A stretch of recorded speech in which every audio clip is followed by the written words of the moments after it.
Hello wonderful person, this is Anton, and today we're going to discuss the bizarre phenomenon of placebo, a treatment designed to have no medicinal value whatsoever, providing both subjective effects, such as for example feeling less pain, but even objective effects, such as for example lowered blood pressure. And though by itself the placebo effect seems to affect everyone in different ways and actually depends on a lot of things, including things like culture, gender, who gives you the pills, how you receive them, or even the color of the pills, by itself it's still a measurable and very well known effect, but is not an effect that was explainable physically up until relatively recently. But in this recent study, the scientists might have actually discovered the neurological pathway that seems to create this effect, at least in mice. And this is a relatively big discovery. It's basically the first time ever that the scientists finally identified a specific pathway that seems to create the placebo effect. Moreover, they were actually able to even control this by controlling certain neurons. And so let's discuss this in more detail, but I guess first just a few more definitions. So there are actually technically two effects. There's the placebo, which refers to the idea of treatment, and then there is nocebo, which is basically the opposite. It's the sensation of pain, or basically some kind of a side effect, that seems to appear even though no actual medicine or no actual cure was taken. Intriguingly, almost half of all participants in all studies will actually experience nocebo, at least to some extent. So basically here we're talking about side effects that are not even supposed to appear because the person took fake medicine. But technically, placebo effect was actually discovered somewhat accidentally, sometimes in the late 18th century. It was a result of certain doctors choosing to give a weakened treatment in cases of patients that were either really sick and most likely would not recover, or because they were actually not sick, but in this case the doctor just wanted to make them feel happy. And so by giving these patients a much weaker treatment, without wasting all of the medication, many doctors were really surprised to discover that the effects were practically the same. And back then, because this was actually given to patients just to please them, it became known as placebo, which is Latin for shall be pleasing.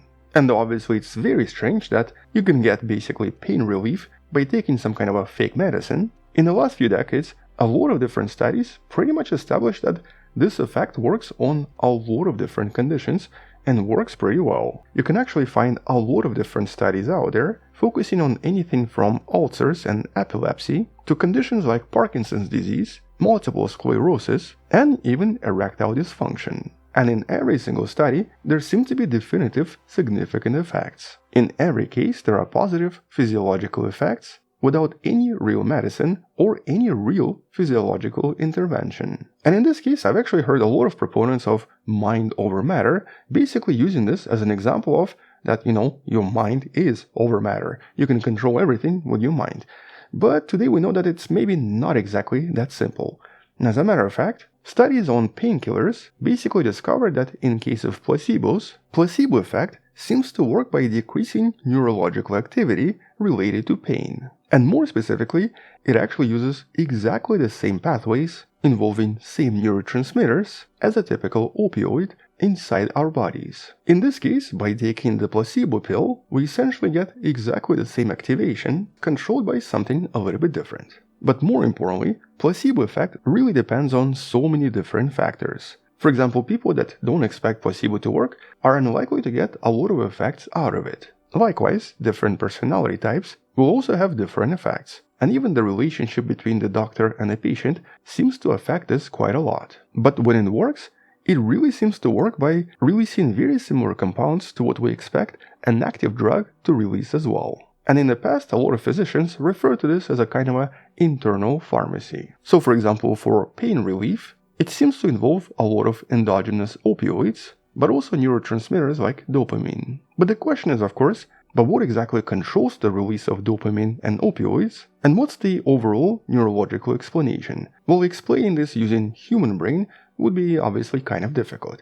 But turns out that animals also feel placebo. And that means that animal studies could come to the rescue. And a lot of this was discovered in the early 2000s when a lot of studies conducted on dogs discovered that placebo effect seems to work for dogs with epilepsy. As in, by giving a dog a placebo pill instead of an actual pill, the number of seizures would actually decrease. And here it was really not clear why. Some scientists believe that maybe it was because of the changing the behavior of the owner, but a lot of other scientists believed that it was actually neurological. And specifically, it was a kind of a classical conditioning. Animals were learning to associate certain sensation with certain physical stimuli. Or basically, by first giving them medicine, which improved their condition, they then started to learn that getting any kind of a medicine, or anything that resembles medicine, should provide the same results. But it's really the most recent studies on mice that finally identify exact pathways and exact areas of the brain. And in this study, the scientists did actually use quite a lot of really complex processes. And so in order to conduct the experiment, the scientists behind the recent study used 10 different mice and 2 different chambers, or I guess 2 different cages, with the floor in one of the cages heated to approximately 47 degrees Celsius. So basically it was kind of hot, a little bit uncomfortable, and if standing there for a long time, it would be kind of painful. And so after 3 days, these mice learned to associate one of these cages with pain, whereas the other cage was associated with pain relief. But for the second part of the experiment, they injected these mice with certain molecules that make active neurons glow under the microscope. And then they placed all of the mice back into cages, but this time both cages had heated floor. And intriguingly, even though both cages were hot, the mice still preferred the second cage, the one that they learned to associate with pain relief. As a matter of fact, in that second cage, they seemed to feel less pain because they didn't show as many pain symptoms. One of them was actually licking their paws, and mice in that second cage were doing it much less. And so basically, for some reason, that second cage became the placebo and became associated with less pain. And then the scientists, kind of killed the mice and took a look at their brains. Here's how the mouse brain compares to the human brain. And so by dissecting their brain, they discovered neuronal activity in certain brain regions, in a lot of different regions of the brain. Some of them were expected. For example, cingulate cortex, the region involved in pain processing. But they also discovered that some pathways were a little bit more unusual. For example, there was a pathway in cerebellum and something known as pontine nuclei, the 2 brain areas where it was actually never known to relieve pain. And so because this involved a part of a brainstem not previously known to be involved in pain processing whatsoever, it suggested to the scientists behind the study that maybe they discovered the pathway that could actually lead to placebo. But this had to be tested.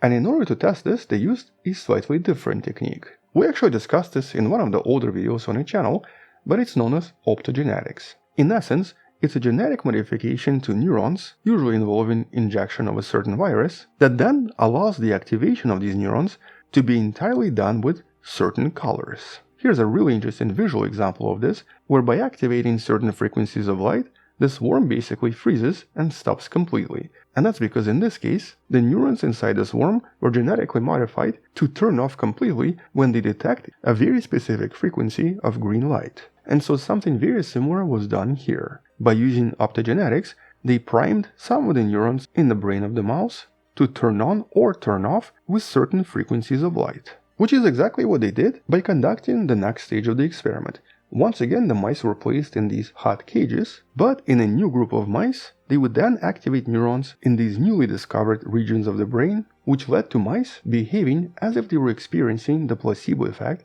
like the mice before them. So basically here they would wait 3 times as long before licking their paws, suggesting that they were actually feeling much less pain. And so just to rephrase this, here the researchers were physically able to activate the placebo effect by activating certain neurons inside the prefrontal cortical pontocerebral pathway, making this a somewhat brilliant discovery.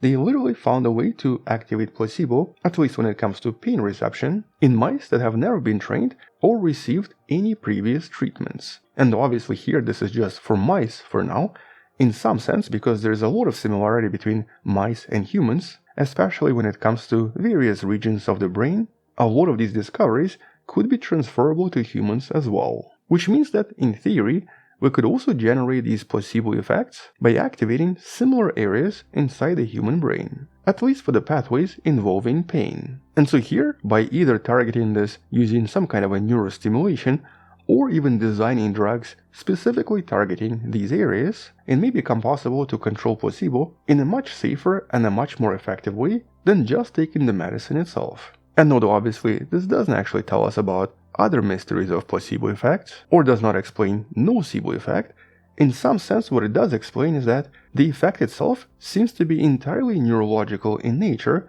and can physically be controlled as long as we discover the correct neurological pathways, making this particular study one of the first major steps in order to discover this internal pharmacy that we seem to have inside our brains. But naturally, covering the entire topic of placebo in a single video would be kind of difficult. And so that means that we'll come back and talk more about this in some of the future videos. Mostly because I actually expect a lot of additional discoveries to come out in the next few years, and I'm sure they'll be worth talking about, and mostly because of this recent study that made this incredible discovery. And so until then, thank you for watching, subscribe, share this with someone who loves learning about space and sciences, come back tomorrow to learn something else, support this channel on Patreon by joining channel membership or by buying the Wonderful Person t-shirt you can find in the description. Stay wonderful, I'll see you tomorrow, and as always, bye bye.